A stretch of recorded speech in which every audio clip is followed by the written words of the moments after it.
आणि मला खूप छान वाटलं, तुम्ही पहिलाच प्रश्न विचारला होता की दीक्षित सर असं म्हणतात की वारंवार खाल्ल्याने इन्शुलिन तयार होतं वारंवार आणि मग तुम्हाला वजन वाढतं, डायबिटीज होऊ शकतो.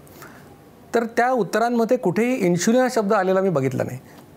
म्हणजे माझं म्हणणं काय की कमीच जर खाल्लं तुम्ही, म्हणजे तुम्ही 10 वेळा खाल्लं पण कॅलरीज खूप कमी केल्या, तर वजन तुमचं कमी होण्याची शक्यता आहे, म्हणजे किंवा वजन वाढणार नाही, असा फायदा होऊ शकेल लोकांना.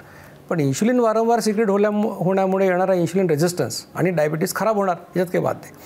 आणि दुसरी गोष्ट अशी आहे की विश्वास कशावर ठेवायचा हा प्रश्न येतो शेवटी.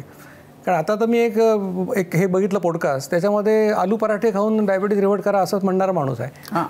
आणि ते मला पाठवतात लोक की ह्याच्यावर तुमचं मत काय. मी म्हटलं मी कशावर मत देऊ. म्हटलं तुम्ही खाऊन बघा 3 महिने आणि झाला रिव्हर्ट तर मला सांगा ना. तर म्हणजे कोणी काही, आता कोणी म्हणतं इथे क्लिप लावा हाताला, 35 रुपयाची क्लिप लावा आणि तुमचं शुगर कमी होईल. आता एका माणसासाठी 35 रुपये आहेत, पण 12 कोटी डायबिटिक आहेत. त्यातले 1 कोटीने घेतलं तर 35 कोटी आहेत ते.